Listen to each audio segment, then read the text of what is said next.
Bienvenidos a casa, bienvenidos a casa. Creo que tenemos grandes cosas por delante, grandes cosas por vivir. Y realmente ante tiempos tan difíciles como los que estamos viviendo, juntarnos una o dos veces a la semana y recordarnos que tenemos esperanza en un Dios que todo lo puede, que es todopoderoso, y recordarnos que Dios está con nosotros en el medio de nuestras circunstancias más difíciles, creo que es clave. Creo que como nunca la iglesia tiene que encontrar su propósito en este lugar. Estamos estudiando juntos el libro de Hechos. El libro de Hechos cuenta la historia de qué pasó con la iglesia. Y qué interesante que habla de la iglesia no como institución, no como edificio. Nadie en el libro de Hechos hubiese pensado que la iglesia era un edificio. Ellos eran un movimiento de personas que se extendía día tras día. ¿Qué pasó con la iglesia? ¿Qué pasó con los discípulos luego de la salida de Jesús? Y hoy quiero que nos metamos juntos. Lo hemos estado estudiando con el ayuno. De hecho, muchos han estado ayunando, hemos estado ayunando, haciendo distintas cosas. Te felicito por este tiempo. Hemos estado también recibiendo los devocionales, estudiando, encontrándonos con Dios. Ahora, te voy a instar un paso más. Si estás leyendo los devocionales, si estás haciendo el ayuno, un pasito más adentro. Y es que en vez de leer solamente el versículo que te proponemos, que puedas leer todo el capítulo. Porque además así te vas a dar cuenta que estamos todos caminando la misma historia. Y hoy quiero que nos vayamos justamente a eso. Hechos capítulo 8, versículo 1. Dice, y Saulo estaba allí aprobando la muerte de Esteban. Lo habíamos comentado hasta aquí. Esteban, el primer mártir de la iglesia cristiana. ¿Qué había pasado? Él había decidido seguir predicando el evangelio. Lo matan, lo apedrean por hacer esto. Y Saulo estaba allí. Saulo que un poco más adelante se transformaría en alguien que llevaría el evangelio para todos lados, porque lo conocemos como Pablo. Más de la mitad del Nuevo Testamento está escrito por esa persona que estaba probando la muerte. Creemos en los cambios como nunca antes. Aquel día se desató una gran persecución contra la iglesia. Se desató una gran, ¿qué dice? Persecución. Escribamos en el chat, persecución, persecución contra la iglesia en Jerusalén. Y todos, excepto los apóstoles, se dispersaron por las regiones de Judea y Samaria. Y todos se dispersaron por las regiones de Judea y Samaria. Quiero hablarte hoy durante los próximos minutos de este tópico que dice no desperdicies una crisis.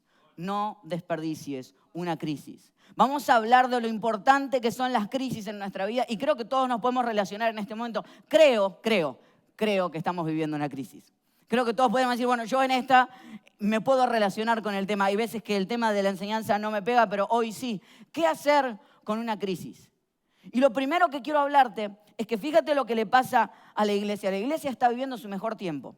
En el libro de Hechos cuenta que estaban viviendo su mejor tiempo, estaban creciendo como nunca. Cada vez que se juntaban hacían milagros, estaban todos juntos en Jerusalén y de repente tienen una crisis.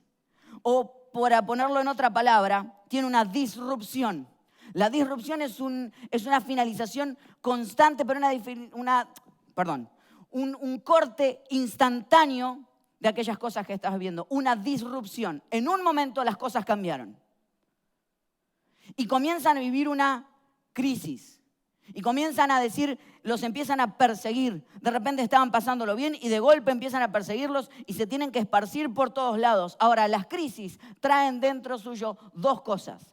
Toda crisis trae, número uno, unidad. Parece una locura, pero dése cuenta lo que pasó esta semana.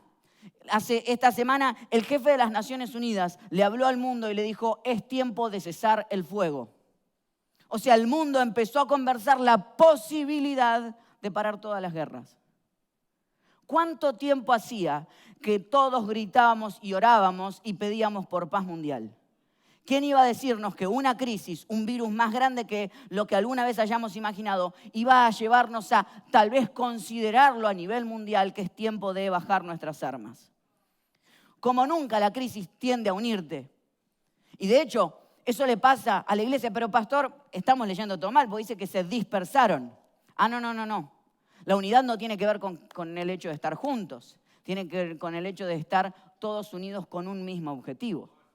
O sea, como nunca en este tiempo entendemos que la crisis puede habernos separado, haber hecho distanciamiento social, pero nunca nuestro distanciamiento espiritual y en propósito. Como nunca tenemos un propósito unido. Este es el tiempo de dejar las divisiones de lado. Este es el tiempo de dejar las divisiones políticas. Me encanta saber que hay familias que hacía años que no se hablaban y hoy están empezando a hablarse otra vez. ¿Por qué? Porque se preocupan los unos por los otros. Porque la crisis tiene la capacidad de unir. Nunca desperdicies el poder del dolor. El dolor une como lo que nunca te imagines. Y lo segundo que hace una crisis es sacarnos de la comodidad. La iglesia estaba cómoda como nunca antes. ¿Se dan cuenta lo que pasaba? En Jerusalén estaban haciendo milagros, crecían en la primera prédica 3.000, en la segunda 2.000. Era una locura, no había manera de alcanzarlos. Crecían y estaban y se cuidaban los unos a los otros, estaban pasando bien.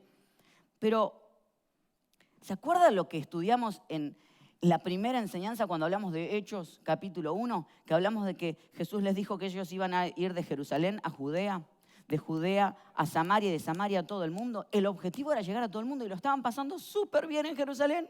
Están como diciendo, qué bueno, qué lindo, cómo lo estamos haciendo en este momento. Pero Dios dijo, hey, no es para que se queden aquí. De hecho, cuentan los teólogos que pasaron 10 años en Jerusalén pasándolo bien, creciendo como nunca antes. Dice que los empezaron a perseguir, versículo 8, dice que los empezaron a perseguir, capítulo 8, perdón, versículo 1 dice, aquel día se desató una gran persecución contra la iglesia en Jerusalén. Vamos a leer atentos. Y todos, excepto los apóstoles, se dispersaron por las regiones de Judea y... ¿Se dio cuenta? Lo que Dios les había prometido y les había dicho que hicieran, ellos se quedaron cómodos, no tomaron el riesgo y dijo, no van a salir, entonces yo los voy a hacer que salgan. Porque una crisis te saca de tus lugares cómodos, genera una disrupción y las disrupciones tienen la capacidad de hacernos crecer, son catalizadores de nuestro crecimiento. Cada vez que estás viviendo una crisis, eso es un catalizador para tú poder crecer. Toda crisis es una oportunidad, pero cada vez que vivas una crisis y eres expuesto a algo nuevo, tienes dos posibilidades. Número 1, relativizarlo. Bueno, minimizarlo está bien, sí, bueno, me están empujando un poco, pero imagínense los discípulos diciendo, bueno, está bien, nos persiguieron, pero ya va todo a volver a la normalidad. O número 2, abrazar la crisis, tomarla como una gran oportunidad, pasar por el dolor de entender que nos toca empezar otra vez. Una crisis no es suficiente, porque una crisis es una oportunidad, pero la oportunidad no llega si no hay cambio. Entonces, lo segundo que quiero hablarte es no solamente necesitamos una crisis, necesitamos un cambio. Y de hecho, me meto un poco más en la historia bíblica. De hecho, seguramente si leíste la historia, en el libro de los Hechos, en el capítulo 10, hay una historia loquísima. ¿Te la cuento rápido? Pedro está en la azotea, tiene hambre Pedro, no sé si estaba ayunando o qué, pero sube a la azotea uno de los discípulos, ¿se acuerda? Uno de los que les había dicho Dios, hey, tienes que ir a todo el mundo a predicar el evangelio, sube con hambre a la azotea y dice que Dios le hace tener una visión. Y en la visión baja una sábana y la sábana está llena de animales, prédica no apta para vegetarianos, lo siento. Dice que baja una sábana llena de animales y todos los animales eran animales considerados según su religión, según la religión de lo que Pedro creía, todos eran impuros. Y la voz de Dios le dice a Pedro, Pedro, mata y come. Y Pedro dice, no, jamás haría eso. Yo compro toda mi comida en Whole Foods puramente orgánica. Pero ¿qué dice Dios? No llames impuro lo que yo he llamado puro. Mata y come, Pedro. 3 veces baja y sube la sábana, instándolo a Pedro a comer, y Pedro no quiere comer. ¿Qué pasa con Pedro? Pedro había sido formado en Capernaum. Había sido formado con la ley de la Torá de una manera súper interna. Entonces, él entendía que había comidas que eran puras y comidas que eran impuras. Y él no iba a comer una comida impura. Pero era un poquito más profundo, porque la impureza también trataba de si uno se acercaba a alguien que no fuera puro, que sería alguien que no es judío. De hecho, no podías ni dejar que ellos entraran a tu casa, ni tú entrar a la casa de ellos. Versículos más adelante, capítulo 10 del libro de Hechos, apasionante, Pedro termina de tener esta visión y aparecen unas personas y dice, venimos a buscarte de parte de Cornelio. ¿Cornelio quién era? Cornelio era un centurión romano, o sea, alguien que no era judío, que quería tener una relación con Dios y lo mandó a buscar a Pedro. ¿Cómo? alguien no judío va a buscar a Pedro. Pedro sentía que a la hora de entrar en su casa era entrar algo impuro, y cuando está en la puerta de la casa del centurión romano, Pedro dice que comenta y dice, yo no puedo entrar acá, yo no debería entrar acá, pero si Dios me empujó a entrar, yo estoy dispuesto a hacerlo. O sea, el objetivo era siempre que el evangelio y las buenas noticias llegaran a todos. Siempre fue de Jerusalén a Judea, de Judea a Samaria, de Samaria a todo el mundo. La crisis los empujó, pero no era suficiente. Ahora era necesario que Pedro cambiara su mente. Porque una crisis es una ruptura externa, pero el cambio es una ruptura interna.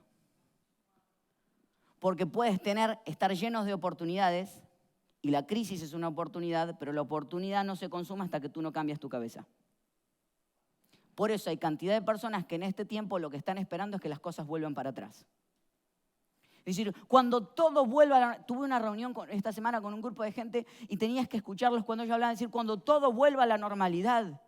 La normalidad, no sé a qué normalidad estamos hablando. Pero ese es el problema de desperdiciar las crisis. La crisis es una oportunidad para generar cambios, pero hasta que tu cabeza no cambie no vas a poder aprovechar la crisis que estás viviendo en este tiempo. La pregunta es si esta crisis va a pasar desapercibida o va a cambiar algo en tu vida. Porque seguramente estás diciendo, bueno, estoy perdiendo mi trabajo, estoy perdiendo todas las cosas que estoy haciendo. Bueno, ese es el problema. Cuando la crisis te hace querer aferrarte al ayer, cuando el pueblo de Dios hubiese dicho, ¿por qué no volvemos otra vez a Jerusalén? Lo estábamos pasando increíble.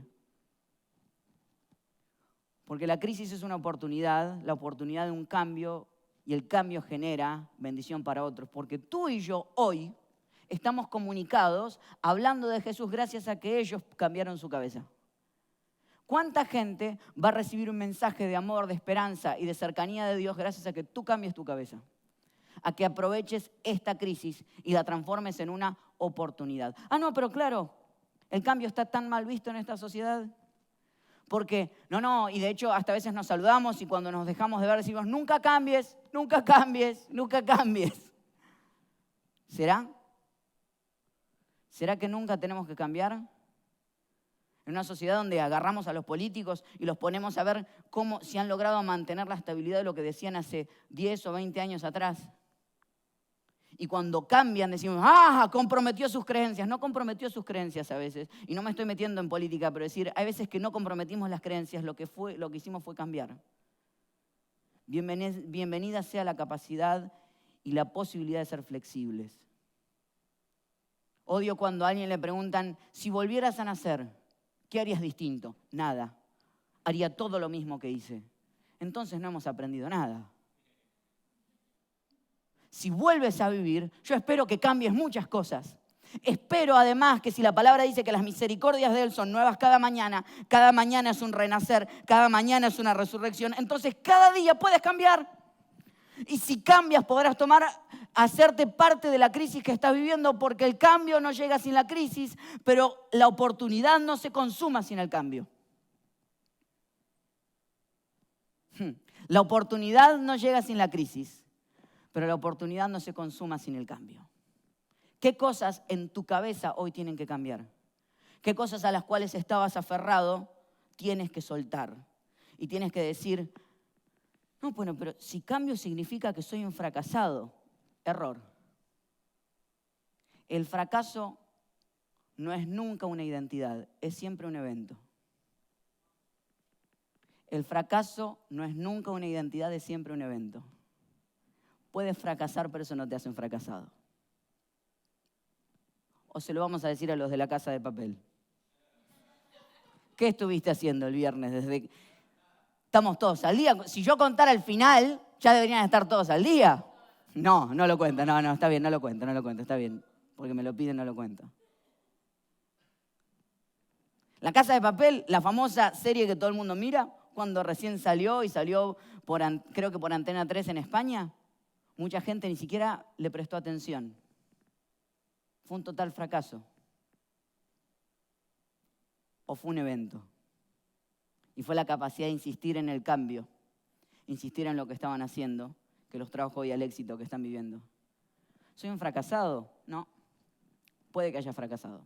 Puede que lo que hacías haya fracasado. Puede que la manera de hacerlo haya fracasado, pero la esencia es la misma. Eres la misma persona internamente y Dios sigue estando contigo y sigue siendo hijo de Dios. Cuenta la ciencia que cada 10 años todas nuestras células han muerto y nacido de vuelta.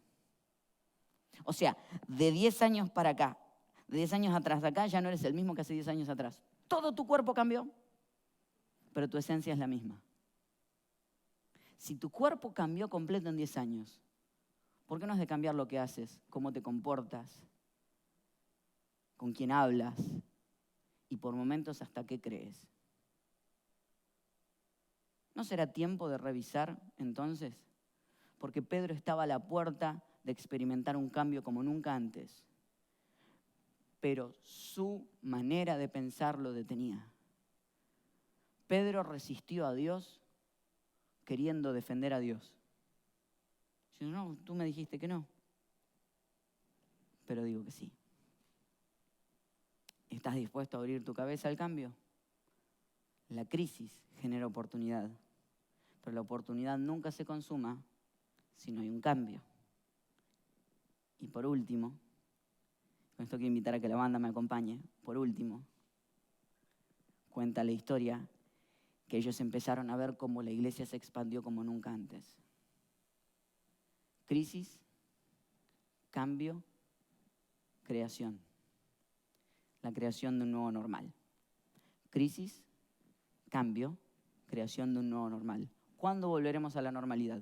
Nunca. Porque a partir de ahora vamos a crear un nuevo normal. Y es mi oración de que ese nuevo normal sea mucho mejor que el normal de antes.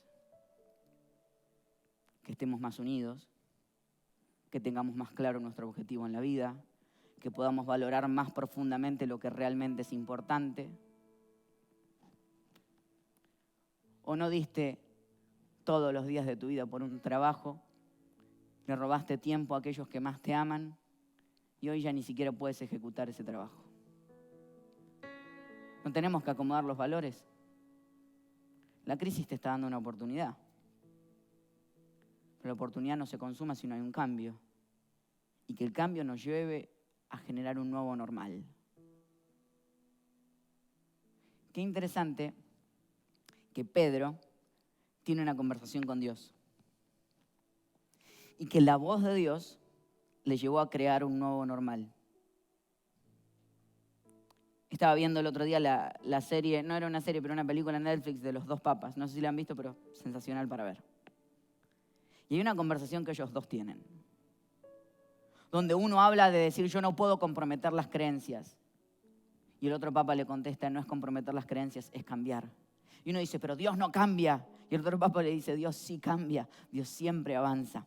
Dios siempre está en el próximo punto y quiere que le sigas allí. Claro, es que la clave es la relación con Él.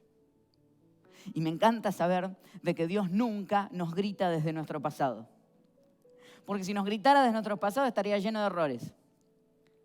Tampoco nos grita en el presente, porque a veces voy a decir, bueno, necesito que estés conmigo. Pero me encanta saber de que Dios siempre está en mi futuro. Y que su voz crea un nuevo futuro para mi vida. ¿Te das cuenta que lo que cantábamos hace un rato de decir, si las piedras te adoran, yo también? Porque dice que cuando Él habla, dice que galaxias son creadas. ¿Te das cuenta lo que es eso? Su aliento crea galaxias. Mi aliento crea que la gente salga corriendo. El de Él crea galaxias. Cuando Él habla no necesita materia prima. Crea cosas de la nada. Crea futuros nuevos. Cada vez que abre la boca hay una nueva oportunidad. Por eso me encanta lo que estamos viviendo en este tiempo. Porque como nunca una crisis nos va a llevar a un cambio. Y el cambio nos va a llevar a un nuevo normal. Pero en el nuevo normal siempre está mi Dios. Porque hay una sola constante en todas las crisis que hemos visto a través de la Biblia y a través de tu vida y la mía. Y es que Dios siempre ha estado presente. Y que cuando Él habla, yo confío en Él. Que cuando Él me llama desde mi futuro y me dice, Ezequiel, muévete hacia adelante porque no estás solo. Porque en el nuevo futuro sigo estando yo, entonces yo le creo. Si Él se mueve, yo me muevo con Él. Si Él me llama, yo camino. ¿Hacia dónde vas a caminar en estos días? ¿Hacia la prisión del miedo?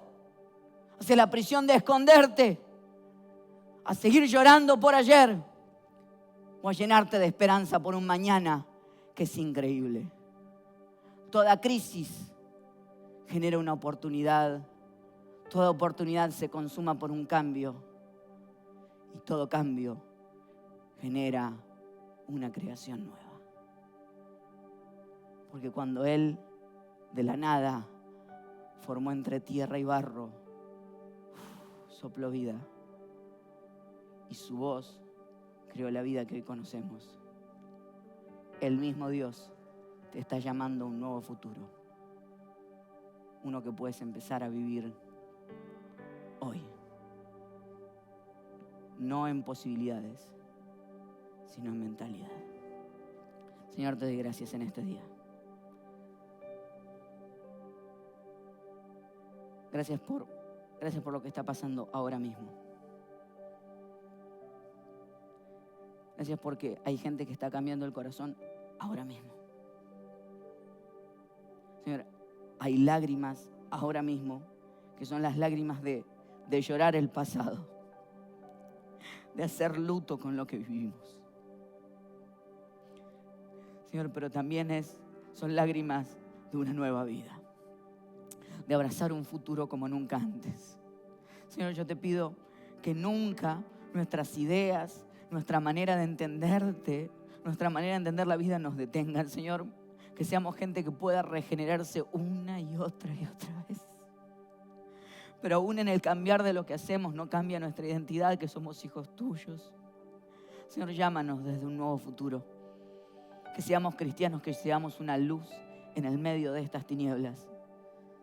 Que podamos apuntar a un cambio, que podamos apuntar a un nuevo futuro. Algo que se establezca para siempre, mi Dios, que seamos hoy aquellos que tú uses para generar un nuevo movimiento. Mi Dios, que no nos detengamos. Señor, porque hay una sola cosa que pedimos, y es que tu voz nos siga hablando. Y que desde el futuro o nos grite o nos susurre y nos diga: yo estoy aquí también. Yo estoy aquí también. Yo estoy aquí también. Yo estoy aquí también. Yo estoy aquí también. Gracias, Señor. Te pido que no desperdiciemos ni una sola crisis. Que después de esto no seamos los mismos. No queremos volver a ser los mismos. Porque aunque fuera bueno, tú siempre tienes mejores cosas para nosotros. Te damos gracias, Señor, en el nombre de Jesús. Amén y amén.